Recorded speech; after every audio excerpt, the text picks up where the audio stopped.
ધોરણ 7ની અંદર વાર્ષિક પરીક્ષાનું ગણિતનું પેપર એ આપણે આજે કરીશું. એ ગણિતના પેપરમાં અહીંયા પહેલો પ્રશ્ન આપ્યો છે. પ્રશ્ન 1 નીચેના દરેક પ્રશ્નના જવાબ માટે આપેલા વિકલ્પોમાંથી સાચો વિકલ્પ શોધીને તેનો ક્રમ અક્ષર પ્રશ્નની સામે આપેલા બોક્સમાં લખો. પહેલું અહીંયા લખ્યું છે 250ના 12%. તો આપણે 250ના 12% પહેલા કરવા પડશે. તો આપણે અહીંયા કરીશું 250 ગુણ્યા 12%. 250ના 12% કરવા હોય, ટકા શેના પર ગણાય? 100 પર. આ ટકાનું સિમ્બોલ નીકળશે એટલે નીચે આવશે 100. 0 0 જશે. હવે બાકી શું રહ્યું? તો કે 25 અને 12 બાકી રહ્યા. 25 ગુણ્યા 12, 25 એકા 25 તે 25 દૂની 50. ટોટલ કરીએ તો આવ્યા 300. તો આપણે અહીંયા લખવાનું 300 અને નીચે કેટલા છે? 10. 0 0 જાય તો જવાબ કેટલો આવ્યો? 30. તો 250ના 12% જવાબ આવ્યો 30. તો અહીંયા લખી દઈશું ડી. બીજો પ્રશ્ન છે કે 0 અને 1 વચ્ચે બ્લેન્ક સમય સંખ્યાઓ છે.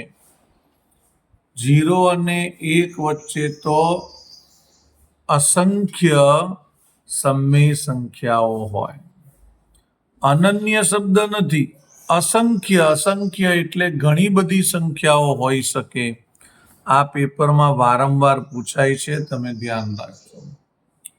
પછી આવે છે અહીંયા નંબર 3માં કે 1/5 ટકામાં બ્લેન્ક લખાય. કોઈ પણ વસ્તુને ટકામાં લખવી હોય તો એના માટે શું કરાય? અહીંયા 1/5 કીધું. જ્યારે આપણે કોઈ વસ્તુને ટકામાં ફેરવવી હોય તો એને 100 વડે ગુણવી પડે. ટકામાં ફેરવવા માટે આપણે એને કેટલા વડે ગુણવી પડે? 100 વડે. તો 5 દુ 10. આ 0 વધ્યો, એ 0 અહીં જવા દેવાનો. 20 એકા 20. તો જવાબ કેટલો આવ્યો? 20%. આપણને કીધું હતું કે 1/5 ટકામાં ફેરવો, તો ટકામાં ફેરવવા માટે આપણે 100 વડે ગુણ્યા 5 દુ 10 કર્યા અને પાછળ 0. તો કેટલા ટકા આવ્યા? 20%. અહીંયા આપેલા છે 20% આર્યા, તો અહીંયા કરી દઈશું બી. હવે આવે છે વર્તુળનો પરિઘ શોધવાનું સૂત્ર. વર્તુળના પરિઘનું સૂત્ર છે 2πr. તો આપણે અહીંયા મૂકી દઈશું a, કારણ કે 2πr માં a છે. હવે અહીંયા લખ્યું છે -4x3 પદમાં સહગુણક કયો? તો મારે તમને એ કહેવું છે કે આ એક્સની આગળ હોય એ સહગુણક કહેવાય, અને એક્સની ઉપર જે હોય એને ઘાત કહેવાય. અહીંયા ઘાત પૂછી હોય તો 3 આવે, પણ આપણને સહગુણક પૂછ્યો છે. સહગુણક છે -4. આ રહ્યા -4. તો અહીંયા આવશે સી. હવે આપણે આગળ જોઈશું એક્સની 2 ઘાત ગુણ્યા એક્સની 4 ઘાત. તો એ પણ વસ્તુ આપણે શીખેલા છીએ કે જ્યારે આધાર સરખા હોય, આધાર કેવા હોય? સરખા હોય. જો આ આધાર સરખા છે, બંનેમાં એક્સ જ છે, તો એક જ એક્સ લખવાનો અને ગુણાકારમાં ઘાતાંકોનો શું થાય? સરવાળો. 2 અને 4 કેટલા થશે? 6. 2 અને 4 કેટલા થશે? 6. તો જવાબ આવ્યો એક્સની 6 ઘાત. તો અહીંયા આપણે લખી દઈશું બી. ચોરસને સંમતિની બ્લેન્ક રેખા હોય છે. હવે ચોરસની સમમિતિની રેખા મારે તમને પહેલા સમજાવવી પડશે. પહેલા આપણે એના માટે શું દોરવો પડશે? એક ચોરસ દોરવો પડશે. સમમિતિની રેખા એટલે બે ભાગ સરખા કરે એવી રેખા. તો જો એક આ થાય સમમિતિની રેખા, બે ભાગ સરખા થયા. એક આ સમમિતિની રેખા થાય તો આ બે ભાગ પણ કેવા થયા? સરખા થયા. એક આ સમમિતિની રેખા થાય, આ બે ભાગ સરખા થાય. અને એક આ સમમિતિની રેખા થાય એટલે આ બે ભાગ સરખા થાય. ઇન શોર્ટ, ચોરસને ચાર સમમિતિની રેખા હોય. આ એક, આ બે, આ ત્રણ અને આ ચાર. તો ચોરસને કેટલી સમમિતિની રેખા હોય? તો ચોરસને ચાર સમમિતિની રેખા હોય. આ રહ્યો ચાર, અહીંયા લખી દેવાનું ડી. વર્તુળ એ બ્લેન્ક આકૃતિ છે. વર્તુળ એ 2D આકૃતિ છે. કેવી આકૃતિ છે? 2D. તમને વાત બતાવી દઉં 2D અને 3D શું છે, કારણ કે એમને પાકું કરવામાં મજા નહીં આવે. 2D એટલે શું? 2D શેપ અને 3D શેપ. 2D શેપમાં આ બાજુ ચોરસ આવે, પણ અહીંયા જો તમે ચોરસ બોક્સ કરી દો ને તો એ 3D શેપ થઈ જાય. 2D શેપમાં લંબચોરસ આવે, પરંતુ તમે લંબચોરસ બોક્સ કરી દો ને તો એ 3D શેપ થઈ જાય. 2D શેપમાં વર્તુળ આવે, પણ તમે આવો બોલ કરી દો ને તો એ 3D શેપ વર્તુળ થઈ જાય.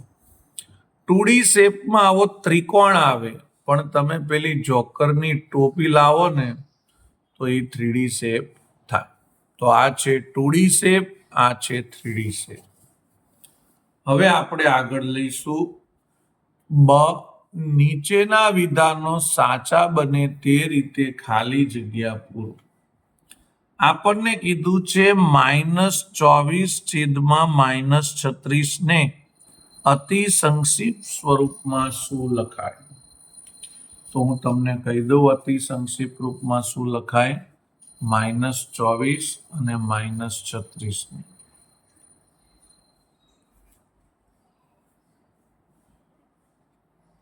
જો પહેલા તો આ માઇનસ માઇનસ જતા રહે, પછી એવો ઘડિયો લો કે જેમાં 24 અને 36 બે આવે. બોલો. 12 દુ 24 યસ, 12 દુ 24 અને 12 તરી 36. 12 જાય તો બાકી શું રહ્યું? 2/3. આ એનું થઈ ગયું અતિ સંક્ષિપ્ત સ્વરૂપ. અહીંયા આપણે લખી દેવાનું 2/3. હવે આપણને બીજો દાખલો અહીંયા આપેલો છે. -6/5 × 10/9 બરાબર ખાલી જગ્યા. અહીંયા લખેલું જ છે -6/5 × 10/9. તો આપણે હવે એ દાખલો અહીંયા ગણીશું. તમે ધ્યાન રાખશો.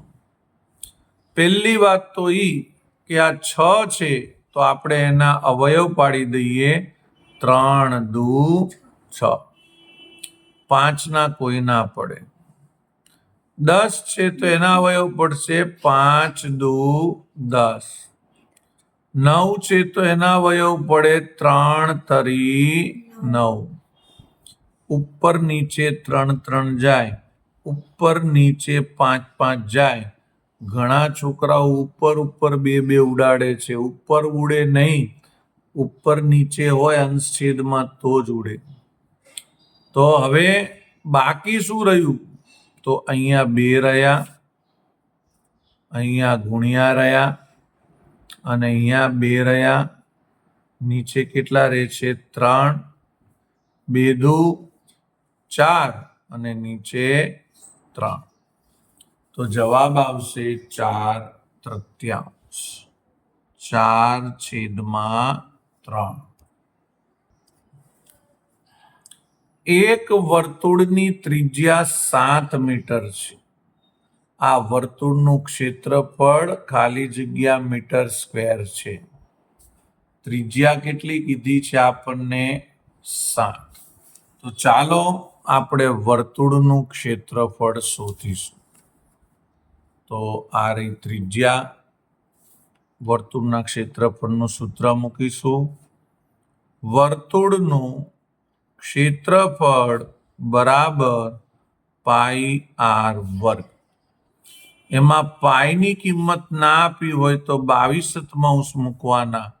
r² એટલે r 2 વખત, અહીંયા r એટલે ત્રિજ્યા, તો ત્રિજ્યા 2 વખત લખી દેવાની. r એટલે શું? ત્રિજ્યા. ત્રિજ્યા કેટલી છે? 7. r² એટલે r 2 વખત, એટલે આપણે 7 2 વખત લખવાના. ઉપર નીચે એક વાર 7 જાય, બાકી શું રહ્યું? 22 × 7. 22 + 154 જવાબ આવશે. તો 154 વર્તુળનું ક્ષેત્રફળ થયું. આપણે અહીંયા લખી દઈશું 154. મિત્રો, વિકલ્પો અને ખાલી જગ્યામાં ડાયરેક્ટ જ જવાબ લખવા પડે, એની ગણતરી આપણે રફ કામમાં કરવી પડે. હવે આવે છે -1/15. જો 1ની ગમે તેટલી ઘાત કરો ને એનો જવાબ 1 જ આવે, બીજું કશું આવે નહીં. પણ જ્યારે માઇનસ લખેલું હોય ત્યારે આપણે ઉપર ઘાત જોવી પડે. કેમ? કારણ કે જો માઇનસ લખેલું હોય ને ઉપર ઘાત બેકી સંખ્યા હોય તો માઇનસનું પ્લસ થઈ જાય, અને માઇનસ લખેલું હોય અને ઉપર ઘાત એકી સંખ્યા હોય તો માઇનસનું માઇનસ જ રહે, બીજો કોઈ ફેરફાર થાય નહીં. હવે આગળ આવે છે 2³ ભાગ્યા 2². તો હવે એના માટે શું કરવાનું? તો એના માટે આપણે ગણતરી કરીશું. અહીંયા તમે જોઈ શકો છો આધાર કેવા છે? સરખા છે. તો આધાર એક જ વાર લખવાનો. પછી શું થાય? ગુણાકાર હોય તો ઘાતાંકોનો સરવાળો થાય, ભાગાકાર હોય તો ઘાતાંકોની શું થાય? બાદબાકી થાય. તો ચલો બાદબાકી કરી દઈએ. 3માંથી 2 જાય તો 1, અને 2ની 1 ઘાત એટલે જવાબ કેટલો કહેવાય? 2 જ કહેવાય. 1 ઘાત એટલે 1 વખત લખવાનું, તો જવાબ આવ્યો 2. તો અહીંયા આપણે જવાબ લખી દઈશું 2. ઓકે. હવે શું આવે છે એ આપણે જોઈ લઈશું. એની 3 ઘાત અને એની 12 જે છે 4 ઘાત છે. એની 3 ઘાત અને એની 12 4 ઘાત. તો ચાલો હવે એનો આપણે એક દાખલો ગણીશું. અહીંયા અંદરે ઘાત છે અને 12 ઘાત છે. અંદર અને 12 ઘાત હોય તો એને ઘાતના ઘાતનો નિયમ કહેવાય. ઘાતના ઘાતનો નિયમ શું કહે છે? કે અંદર ઘાત હોય અને 12 ઘાત હોય તો એ બંનેનો ગુણાકાર કરી દેવાય. તો એ તો છે જ. 3 × 4, 3 ચોક 12. 3 × 4, 3 ચોક 12. તો જવાબ આવ્યો એની 12 ઘાત. તો આપણે અહીંયા જવાબ લખી દઈશું એની 12 ઘાત. ટેનિસ બોલને સંમતિની રેખાઓ બ્લેન્ક હોય છે. તો હવે આપણે જોઈ લઈએ. ટેનિસ બોલ આવો હોય સાહેબ. હવે ગોળને સંમતિની રેખા કેવી હોય? અસંખ્ય. ગોળને સંમતિની રેખા કેવી હોય? અસંખ્ય. તો આપણે લખીશું અહીંયા અસંખ્ય. લંબ ઘનને બ્લેન્ક ધાર હોય છે. બ્લેન્ક એટલે ખાલી જગ્યા. હવે હું તમને બતાવી દઉં લંબઘનને કેટલી ધાર હોય. અહીંયા આપણે પેલા એક લંબઘન દોરીશું.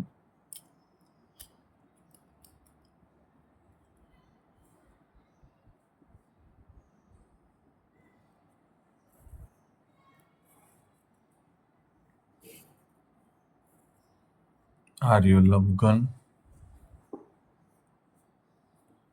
લંબઘનને હવે ધાર કેટલી છે તમે જોજો. આ 1 2 3 4 5 6 7 8 9 10 11 અને 12. તો કેટલી ધાર થઈ લંબઘનને? 12 ધાર થઈ. સમજો કે લંબઘનની જગ્યાએ તમને સમઘન પૂછ્યું હોય કે સમઘનને કેટલી ધાર છે, તો તમે જોજો 1 2 3 4 5 6 7 8 9 10 11 12.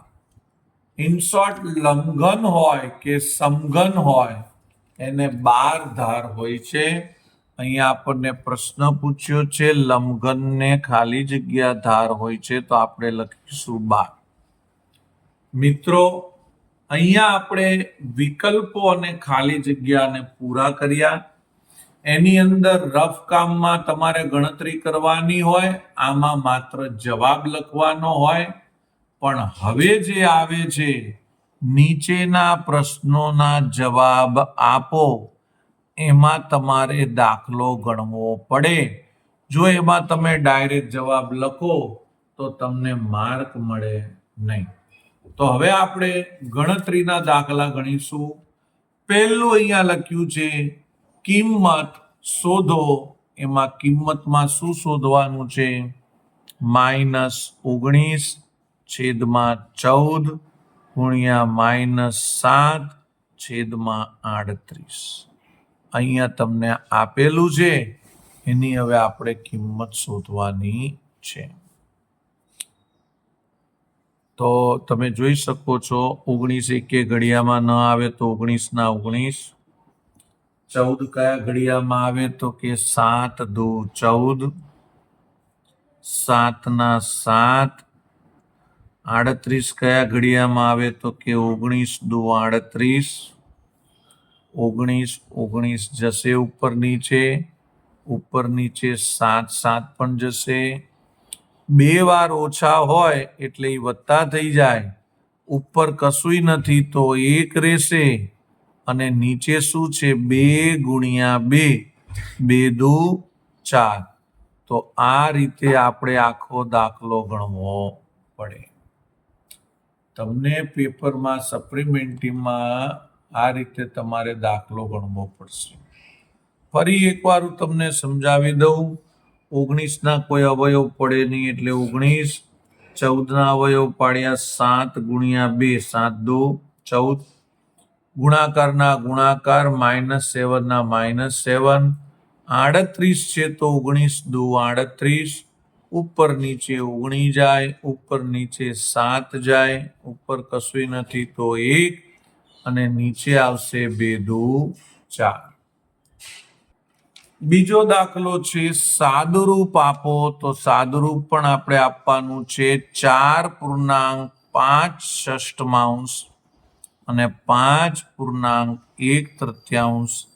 આનું પણ આપણે હવે સાદુરૂપ આપીશું. તો તમારે ધ્યાન આપવાનું રહેશે સાદુરૂપમાં તમારે ધ્યાન આપશું. સૌ પ્રથમ પહેલા આપણે શું કરવાનું? તો આ જે મિક્સ્ડ સંખ્યા છે એટલે કે મિશ્ર સંખ્યા છે, એને આપણે અપૂર્ણાંકમાં ફેરવવાની, સાદા અપૂર્ણાંકમાં. 4 છક 24, 4 છક 24 અને અહીં 24માં આ 5 ઉમેરવાના. 24માં 5 ઉમેરો તો કેટલા થાય? 29. અને નીચે કેટલા છે? 6 છે. 4 છક 24 અને એની ઉપર જે 5 છે ઉમેરવાના એટલે 29/6. 5 તરી 15. 5 તરી 15 અને એમાં 1 ઉમેરવાના એટલે 15 ને 1 16 અને નીચે કેટલા છે? 3/3. મિત્રો કઈ રીતે કર્યું? ફરીથી કહું છું. 4 છક 24 કરવાના. 24માં ઉપરની સંખ્યા ઉમેરવાની 5 એટલે 29 થાય. નીચે 6/6. 5 તરી 15 કરવાના. 15માં ઉપરની એક સંખ્યા ઉમેરવાની એટલે 16. નીચે 3 થાય. હવે આનો લસા લઈશું 6. લસા બરાબર 6. કેમ 6? અહીંયા 6 છે. અહીંયા 3 ને 2 વખત ગુણીએ તો 6 થઈ જશે. તો આપણે લસા 6 લીધો છે. હવે આગળ કરીશું. આની અંદર આપણે અહીંયા લખવાનું છે 29/6, 16/3. આપણે લસા 6 લીધો છે. અહીંયા તો 6 આપેલા જ છે. અહીંયા 6 નથી એટલે એને 2 વડે ગુણીએ તો 6 આવે. નીચે 2 વડે ગુણો તો ઉપર પણ 2 વડે ગુણવો પડે. હવે આપણે આગળ કરીશું. 29/6, 16 દુ 32, 16 દુ 32, 3 દુ 6, 3 દુ 6. હવે બંનેના છેદમાં 6 છે તો એક જ વાર 6 લખવાનો. ઉપર 29+32 લખવાના. કેમ આપણે આવું કર્યું છે તો તમે જોઈ શકો છો. 29 નીચે 6, 32 નીચે 6, છેદ સરખા છે. એકવાર 6 લખો. ઉપર 29+32 આપણે કરવાના રહેશે. હવે 29+32માં શું થાય? તો સરવાળો કરીએ. 9 અને 2 11, વધી પડી 1, 3 ને 3 6, નીચે 6. મિત્રો તમને સરવાળો આ રીતે ન આવડે તો રફમાં તમે કરી શકો. હવે 61/6 કરીશું. આ પણ રફમાં જ કરવાનું છે પણ અહીંયા હું બતાવી દઉં. 6 એકા 6, 0 ઉપરથી ઉતાર્યો 1. ઉપરથી નંબર ઉતાર્યો પણ ભાગ ચાલતો નથી એટલે એનું 0. હવે શું કરવાનું? જેના વડે ભાગ્યા છે એ નીચે, જે જવાબ આવ્યો છે એ વચ્ચે, જે વધ્યા છે એ ઉપર. તો આ થઈ ગયો આખો દાખલો આપણો. હવે આખો દાખલો તમને એકવાર ફરીથી બતાવી દઉં તો તમે જોઈ શકો છો. અહીંયા આખો દાખલો તમારી સામે છે. આ રીતે આખો દાખલો આપણે પેપરમાં ગણીએ ત્યારે આપણને 2 માર્ક મળે. હવે અહીંયા ત્રીજો દાખલો આપણને આપ્યો છે. 88 સેમી પરિઘ ધરાવતા વર્તુળની ત્રિજ્યા શોધો. હવે આપણે દાખલો ગણીશું. અહીંયા 88 સેમી પરિઘ ધરાવતા વર્તુળની ત્રિજ્યા શોધો. પરિઘનું સૂત્ર મૂકવાનું. પરિઘ વર્તુળનો જોઈએ એટલે વર્તુળનો પરિઘ બરાબર એનો સૂત્ર થાય 2πr. વર્તુળનો પરિઘ બરાબર 2πr. પરિઘ અહીંયા આપણને આપી દીધો છે 88 સેમી પરિઘ છે તો પરિઘ લખીશું 88. 2 ના 2. પાઈની કોઈ કિંમત ના આપી હોય તો આપણે 22/7 લખવાના. આર આપણે શોધવાના છે. આર એટલે ત્રિજ્યા. ત્રિજ્યા તો આપણે શોધવાની છે. હવે શું કરવાનું? 88 એમના એમ લખીશું. આ 2 અને 22 ઉપર છે તો એ 2 અને 22 નીચે આવતા રહેશે. 7 નીચે છે તો એ જતા રહેશે ઉપર. કેમ? કારણ કે આપણે સાઈડ ચેન્જ કરી, જમણી બાજુથી ડાબી બાજુ લાયા, બે ગુણાકારની સંખ્યા ભાગાકારમાં આવી જાય ને ભાગાકારની સંખ્યા ગુણાકારમાં જતી રહે. અહીંયા બાકી રહ્યું આ 22 નો ઘડિયો છે, તો જો 22 ચોક 88, 22 ચોક 88, બે ના ઘડિયામાં 4 આવવા પડે તો 2 દુ 4, 2 દુ 4. હવે બાકી શું રહ્યું? 2 ગુણ્યા 7, 2 ગુણ્યા 7, 2 સતા 14, 14 બરાબર R. તો R બરાબર 14 આવે, અહીં લખી દેવાનો સેમ. તો જો આપણે ત્રિજ્યા શોધી લીધી, R બરાબર 14. હવે આપણે નવો દાખલો લઈશું. નવા દાખલામાં અહીંયા આપણને કીધું છે કે x બરાબર -1 હોય તો 2x ઘન વત્તા 3x વર્ગની કિંમત શોધો. હવે આપણે દાખલો ગણીશું કે x બરાબર -1 એટલે જ્યાં x હોય ત્યાં આપણે કઈ કિંમત મૂકવાની? -1. તો અહીંયા પણ આપણને x છે તો -1 મૂકીશું, અહીંયા પણ x છે તો -1 મૂકીશું. આની આ જ બધી કિંમતો લખી છે, પણ x ની જગ્યાએ આપણે શું લખી દીધા છે? -1. હવે 2 ના 2, 1 નો ઘન 1, પણ મેં તમને કીધું તું માઇનસ હોય તો ઉપર ઘાત જોવાની, એકી સંખ્યા હોય તો માઇનસના માઇનસ જ કરવાના. એકી બેકી તો ખબર છે ને, 1 3 5 7 એ બધી એકી સંખ્યા છે. 0 2 4 6 8 એ બધી બેકી સંખ્યા છે.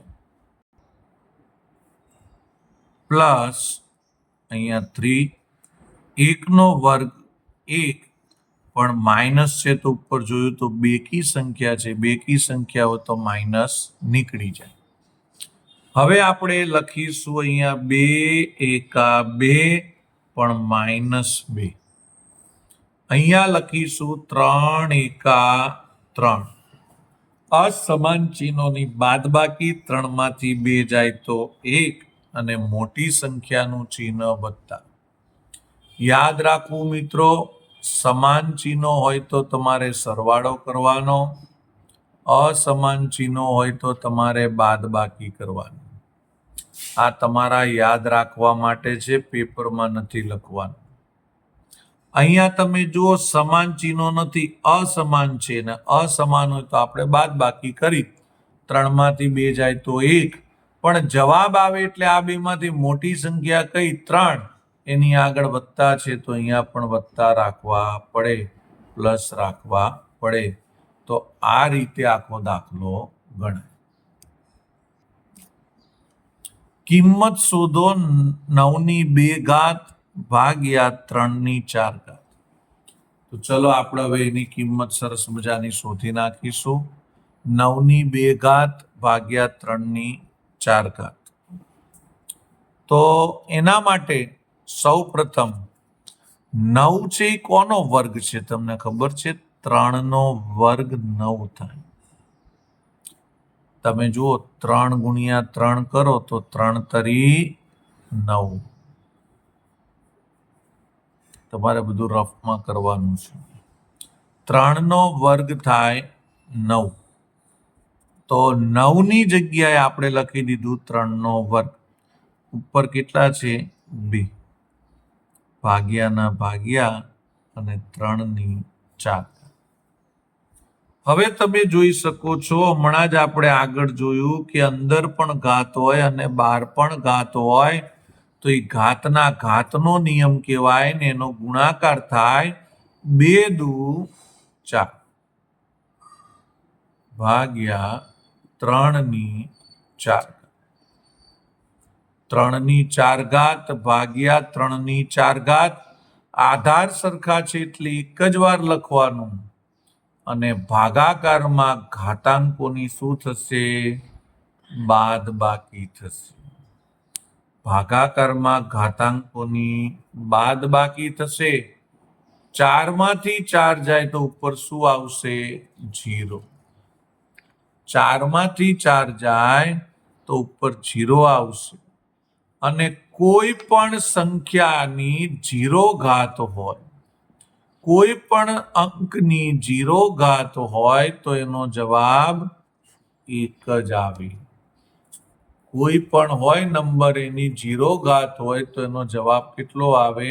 1 જ આવે. સાદુરૂપ આપો 8x ની 6 ઘાત ભાગ્યા 2x ની 2 ઘાત. તો આપણે હવે એના માટેનો એક દાખલો કરીશું, તમે ધ્યાન રાખશો. અહીંયા આપણે લખ્યું છે 8x ની 6 ઘાત ભાગ્યા 2x ની 2 ઘાત. તો એના માટે આપણે 8x ની 6 ઘાત કરીશું, ભાગ્યા પછીની જે સંખ્યા છે એ છેદમાં લઈ જઈશું. ભાગાકારનું સિમ્બોલ છે એટલે આ નીચે લખી દઈશું. 2 ચોક 8. તો 4 તો છે જ. હવે આ બંનેમાં જો આધાર કેવા છે? સરખા છે. આધાર સરખા હોય અને ભાગાકાર હોય તો ઘાતાંકોની શું થાય? બાદબાકી થાય. 6 માંથી 2 જાય તો 4. 6 માંથી 2 જાય તો 4. તો આ થઈ ગયો આપણો દાખલો. સાદુરૂપ આપો. જેને માત્ર ઊભી જ સમમિતિની રેખા હોય તેવા 4 અંગ્રેજી મૂળાક્ષરો લખો. ઊભી સમમિતિની રેખા કરવાની છે તો એના માટે આપણે પહેલા રફ કામમાં ABCD લખવી પડશે. ઊભી સમમિતિની રેખામાં જો પહેલા એમાં ઊભી સમમિતિની રેખા આવશે. હજી તમને કહું છું, સમમિતિની રેખા એટલે શું? સમમિતિની રેખા એટલે બે સરખા ભાગ કરે તેવી રેખા. હવે બીમાં તો આડી થાય છે એટલે એ નથી લેવાની, આપણે ઊભી થાય એ લેવાની છે. સીમાં પણ આડી થાય છે, ડીમાં પણ આડી થશે, ઈમાં પણ આડી થશે. એફમાં તો એકે સમમિતિ રેખા નહીં થાય, જીમાં પણ નહીં થાય. એચમાં ઊભી સમમિતિની રેખા થશે, આઈમાં ઊભી સમમિતિની રેખા થશે. જેમાં નહીં થાય, કેમાં આડી થશે, એલમાં નહીં થાય, એમમાં ઊભી સમમિતિની રેખા થશે. એનમાં નહીં થાય, ઓમાં ઊભી સમમિતિની રેખા થશે. પીમાં નહીં થાય, ક્યુમાં નહીં થાય, આરમાં નહીં થાય, એસમાં નહીં થાય. ટીમાં ઊભી સમમિતિની રેખા થશે, યુમાં ઊભી સમમિતિની રેખા થશે, વીમાં પણ ઊભી સમમિતિની રેખા થશે, ડબલ્યુમાં પણ ઊભી સમમિતિની રેખા થશે, એક્સમાં પણ ઊભી સમમિતિની રેખા થશે, વાયમાં પણ ઊભી સમમિતિની રેખા થશે. વાયના બે સરખા ભાગ થાય ને ઊભી કરો તો. ઝેડમાં નહીં થાય. તો આપણને કીધું હતું કે કયા અંગ્રેજી મૂળાક્ષરો છે જેમાં ઊભી સમમિતિની રેખા થાય છે. તો જવાબમાં લખવાનું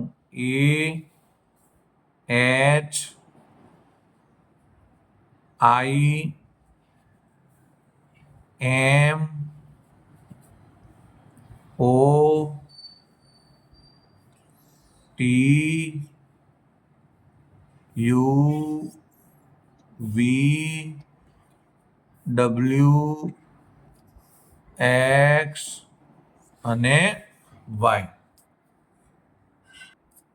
હવે આગળ પ્રશ્ન છે, 2D હોય તેવી બે આકૃતિના નામ લખો. આપણે હમણાં પહેલામાં જ કીધું હતું કયા શેપ 2D છે અને કયા 3D છે. 2D માં ચોરસ, લંબચોરસ, વર્તુળ એટલે ગોળ અને ત્રિકોણ આવે. તો તમારે આમાંથી ગમે તે બેના નામ લખવાના છે. તો આપણે બેના નામમાં લખી દઈશું અહીંયા, ચોરસ અને લંબચોરસ. એમને બે આકૃતિઓના નામ કીધા છે તો આપણે બે આકૃતિના નામ લખી દીધા. આકૃતિ દોરવી હોય તો પણ તમે દોરી શકો. આઈસ્ક્રીમનો કોન, અહીંયા આપણે જોડકા જોડવાના છે આઈસ્ક્રીમનો કોન કેવો હોય તમને ખબર છે, આઈસ્ક્રીમનો કોન આવો હોય તો એ કેવા કોની જોડે જોડાશે આપણે પૂછીશું ચેરિસને? આઈસ્ક્રીમ જોડે નહીં, શંકુ જોડે. ચેરિસભાઈ ક્યારના કહેતા હતા કે મને પૂછો સર, જબરજસ્ત બોલે છે. કંપાસ બોક્સ આવો હોય, લંબઘન જેવું, તો શ્રેયાને પૂછીશું કંપાસ બોક્સ કોની જોડે જોઈન્ટ થશે? લંબઘન લંબઘન જોડે. પાસો, પાસો એટલે તમે રમતા હશો ચેસ, તો આવો પાસો હશે. સમઘન જેવો, ચોરસ બોક્સ જેવો, તો બોલો શેમાં જોઈન્ટ થશે? સમઘન સમઘન. મોસંબી બોલ જેવી હોય, તો બોલ જેવી હોય તો આપણે પૂછીશું શેની જોડે થશે? ગોલક ગોલક જોડે. તો મિત્રો અહીંયા આપણે 2 પ્રશ્નો બહુ સરસ રીતે ચલાવ્યા. આગળના જે બધા પ્રશ્નો છે એ આપણે બીજા ભાગમાં જોઈશું. બાય.